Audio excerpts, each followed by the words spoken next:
Hi, my name is Mandy, and today I'll be talking about all the books I've read this year, and I'm really proud. At the beginning of the year, I made this New Year's resolution video, which I talked about basically what I want to achieve this year. And one of the points was finish a book or read a book every single month. So front to back, every single month. And it's now April, and I've read 7 books, and they're all right next to me. And I'm actually really, again, proud of myself because last year I think I read like 6 or maybe like 4. I don't know, something very, very little because I just stopped in the middle of the year. And I like reflecting back, I did enjoy it. I don't know why I just stopped. And so reflecting back, I really want to continue reading because again, I enjoyed myself. I just stopped for some reason.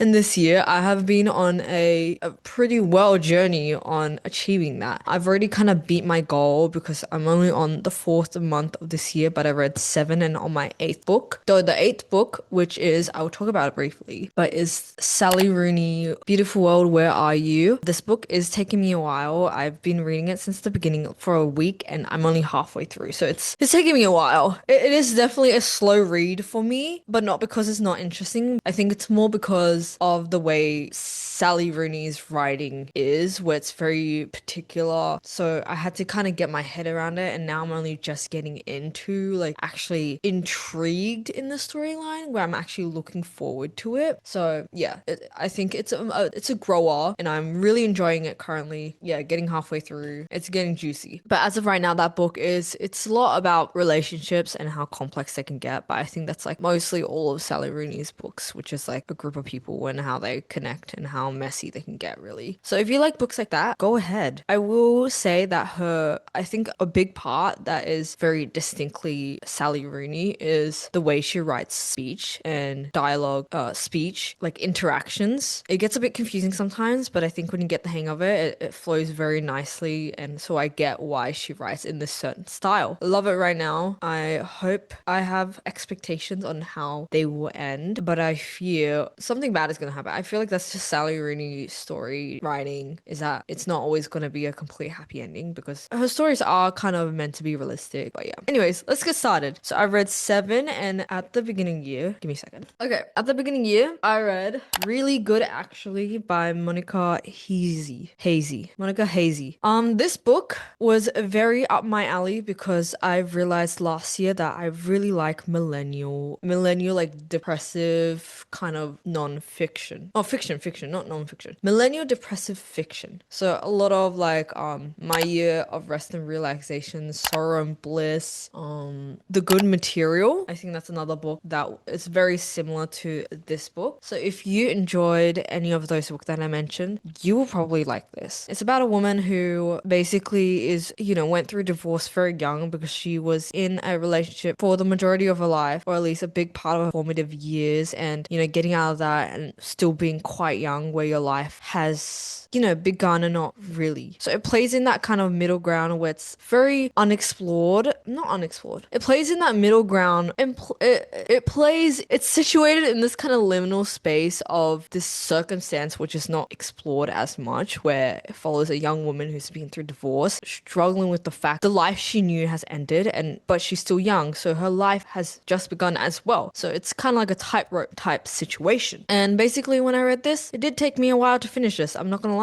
I think this book, I began it last year, but it took me a few weeks to finish it. And I think this book is just, I think it's a grower. I think there are interesting parts of it, which is like how she deals with it. Spoiler, a big part of it is her being in denial about, the struggles she's going through and how deeply lost she is. And I think that was a very interesting read in the sense that it goes through a journey that is I feel like would be very relatable to anyone out there struggling with similar situations. Though I would say that it does feature, like, at the end of each chapter is followed by like a very short sequence of social media, online media type writing, where it's like her search history, her messages, things like that. So it's like very millennial, very 21st century style, which I particularly did not love, but I think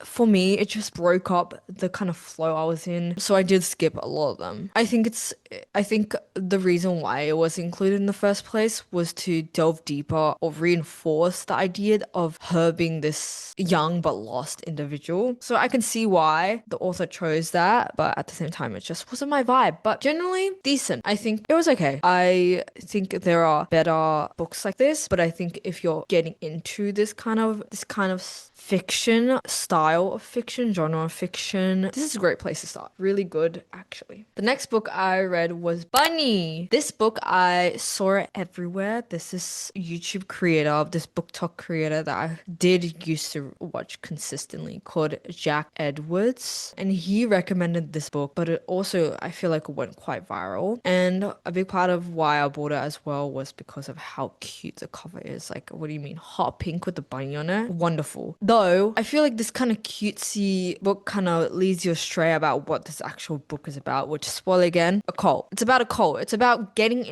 slowly getting to a cult and I guess, kind of the inner workings of it. Though I don't think it's necessarily surrounds, the whole book is specifically about a cult. I think it's more about a girl's journey in relationships and especially female ones. But it was definitely not what I expected. I don't know how to describe it. I think even when I finished the book, I was a bit lost because I just feel like personally, I don't have the greatest comprehension skills. I had to search it up a bit, but I think it was interesting. Like, even though I could not completely grasp what the purpose of it was, I still, continued reading it. And by the end, I just wanted to continue on instead of, taking a break like I usually do. But yeah, I think if you want something a bit more out of the box, this is definitely the book to go. Like, I don't know what to say about it. I think just read it and you'll see what I mean about it. Okay, the next book is Earthlings. This book is so confronting. Spoilers and also disclaimer, it deals with a lot of trauma, family trauma. It deals with murder. It deals with assault, minor, statutory rape, incest. It deals with cannibalism. It deals with a lot of very harsh and very forward topics. Not forward, very confronting topics that I think if you don't have, if you aren't too open-minded, which is so understandable, this is probably not the book for you. But I think I saw it around and people were saying that it was funny. I'm not even kidding. When I first saw it, people were like, "This is a comedy." This is not a comedy. This is about a woman who struggles with, the changing surrounding of her life as she's stunted by her childhood traumas. And so I think if you do struggle with those type of themes, definitely would not recommend this book. But I think if you, again, want to be out of the box, read it. I think this book does, make you question about, one, how good your life is because she's generally going through the trenches in a very modern context. So it's like you can very much compare it to yourself. And then at the same time, it's a lot to handle because everything is just coming at once. It deals with,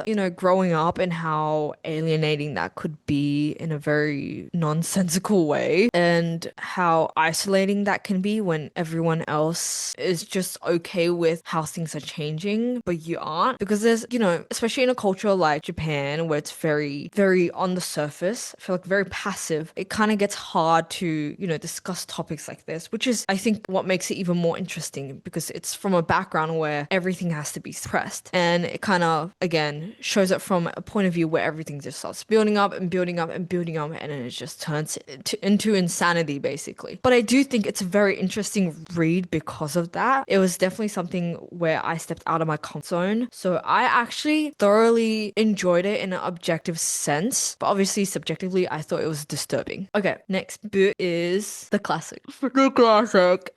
Yeah, this became popular, insanely popular, astronomical when I started reading those three books. And I was like, I really want to watch the show because the show is what propelled it. But I was like, now that I'm reading consistently, why don't I read the book first? I read it in 2 days. That is crazy. It takes me about a week to finish a book, 2 days. And I was reading it so consistently that I would be in bed, literally curled up in my blankets with this open. And then I would be like, oh, I'm going to sleep at like 12.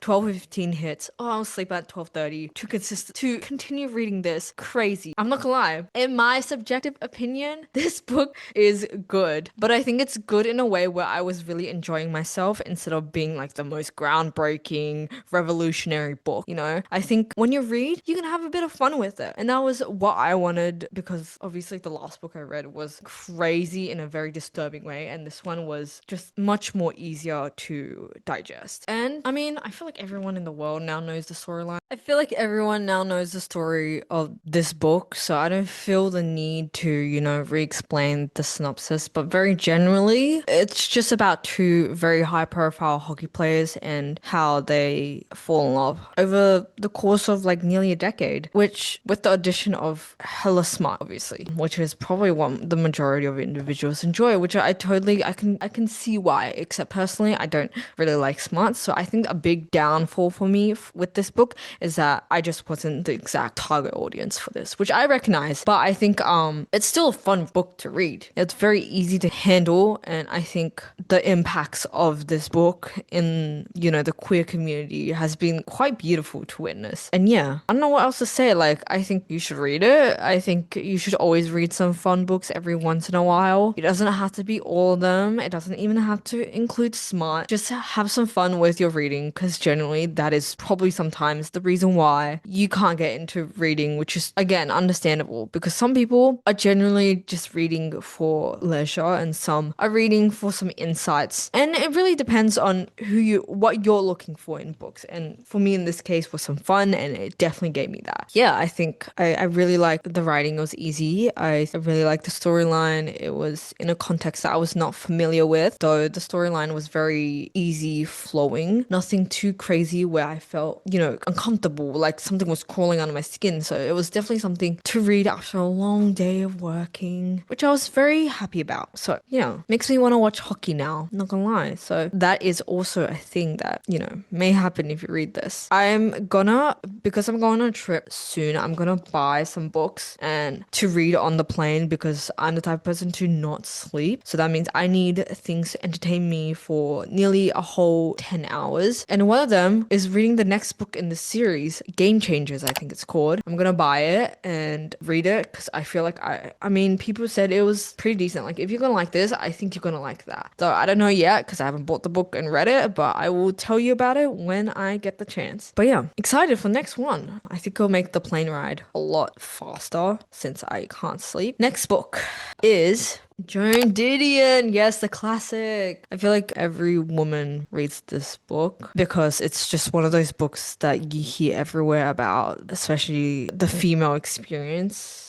The female experience of motherhood or just motherhood in general. But yeah, The Year of Magical Thinking by Joan Didion was a very insightful book. I think this is because all my other books were fiction. This was non-fiction. It was very straightforward, but the way she writes, it's very, again, insightful, but insightful in a way where she kind of hands out information in a very not fictional, a very narrative way where it further moves the story along. And I think it was quite interesting that she had a lot of medical terms and descriptions that I thought were great. Like, they were very easy to consume, which is interesting because obviously when it comes to more studious info like medical books and stuff like that, it can get a bit hard to read because of how factual it is, how dense the information is. But in this, it just made sense why I was in it. The book is about a woman, Joan Didion, dealing with the grief of her husband, and then whilst that is happening, her daughter also falls gravely ill to the point where she's in the ICU on life support, and basically she's just dealing with a lot of things at the same time, and her reflecting on her grief and the struggles and the navigations of it. And I thought it was very interesting. I think there are lessons to be learned from this book, like you generally can't bring a person back to life, and when you're reflecting back to how you could have brought them back to life, you start thinking about different things like how did the moment end and what you could have done differently, like things like that. So a lot of thought processes in regards to grief and how to grieve and how, how people grieve, basically. That's the whole premise. So I think if you're dealing with something similar, this is a beautiful book to read just to kind of get you on a sense of, I think grief can be isolating though, because I can only imagine how unknown the whole process is because it's such a circumstantial concept, which I can't even express in my words. So yeah, it's definitely interesting. I think even if you're not grieving, this is a great book to just read and kind of reflect on your own life. It's a very life-based book. So if you like something like that, why not give it a try? Okay, next book is Why Fish Don't Exist. I'm not gonna lie, I bought this book because the cover was really pretty. I think I've gone to a point because I don't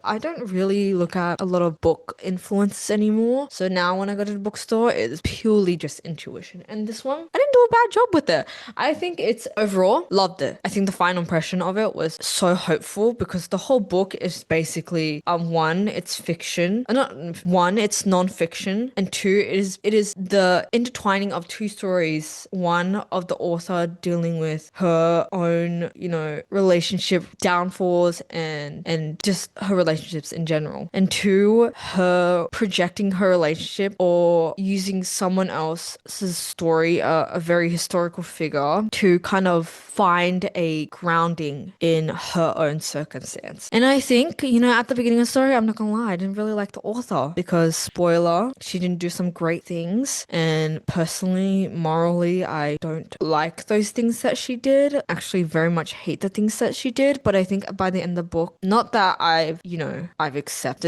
personally accepted those kind of situations, but that she writes it and she turns her own circumstance, and then with the inclusion of the person she's also writing about alongside, into this kind of lifelong lesson about how we matter, which is crazy. Because at the beginning of this book, I was like, where is this leading me into? Like, I'm reading about some guy that has no relevance to me, that I bought the book because I like the book cover. So I have no clue what the book is about in the first place. And then it turned into this good feeling book. So I think if you are personally in the dumps, not feeling great about yourself, this book is the go-to because I feel like such a refreshing book in a time, especially the time we are living in where things are not looking great on media. And so having media like this is a great way to find your own little space of just okayness. So that's why I am personally glad I have bought this book. And I'm not gonna lie, at the beginning it did get a bit boring, but I feel like that's like all books. Now that I've mentioned it so many times, for me personally, is every book is a grow on me because I think the hardest part of books is getting into it. So the first few chapters, and then once you hit that mark in between the book, it flows so easily to the point where you want to go home and just read it. And another cool feature about this is that there are pictures in it, which I think the author drew, which is they're very there. So I think if you like pictures, but you want to get into something a bit more wordy, this is pretty cool. I think everyone should read it. I'm not gonna lie. Easy. Last book. This one was also TikTok popular, I think. I think this one was also introduced to me by the creator Jack Edwards, so I bought it. I'm not gonna lie, didn't really like it. Why? Because it is just transcripts. The whole thing is literally just, you can see, like it's just transcripts, right? It's the manuscripts of her own psychiatrist appointments, which I think it can be interesting, but I also think because this is real life, can get a bit repetitive, but that is real life and I recognize that. But again, I am reading for leisure, so it's just one of those books where it's like, I don't think I'm the right audience for. I think if you're in a time of struggle and looking for a light, this is a great way to kind of, see yourself in the person seeking help, the protagonist, and then kind of learn from her. But for me, it was just, again, not the audience for it. I think also because it's a manuscript, it's very straightforward and a bit like a wall. Like I'm looking at a wall. It's very not dense, but very stiff because I like something a bit more flouncy when it comes to writing that has descriptions, it has a bit more character in it. But because again, it's with the psychiatrist, it's medical, it's very much even though it's emotional, it's emotion and very mental based, it's still very factual and straightforward because it's dealing with a professional. You're not seeking a tarot card reader or I don't know, a psychic. Like it's nothing where it's very descriptive. It's very much this is this, you are feeling this because of that. Have you tried this? Yeah, very straight to the point, which I'm just not the person. But yeah, I think I can see why it's popular because I think a lot of people relate to the protagonist in the way where she's kind of in this middle ground of not being completely depressed where she's disabled, but also obviously she's feeling very, very in the depths of herself. I think it's something very relevant to a lot of people, but for me, just not my style. But yeah, that's it. And that's all I've read this month. I do have some books that I want to read, which I will say now. I want to read Sunburn. I want to read obviously the book Game Changers, the sequel to Heated Rivalry, and then I want to also read East of Eden. I've seen that a lot. Again, TikTok recommendations. I don't know why I keep doing that because TikTok recommendations have kind of been leading me astray. But then again, like I love giving people second chances. But yeah, it looks quite interesting. And maybe I start liking classics because I had a thing where I thought I liked classic because I liked Anne of Green Gables, but I didn't really like Anne of Green Gables. I like Anne with an E. Anyways, that's my own little complex story. But yeah, those are the books that I'm thinking of reading. And hopefully I finish my book that I'm reading right now soon so I can talk about it as well. But yeah, thanks for watching. If you have any book recommendations or just general things about books, talk to me in the comments because I honestly love talking about books because it makes me feel really smart. But at the same time, as books are so vast and broad that anything new and insightful is new and insightful is great for me. But yeah, thanks for watching. I will see you next time.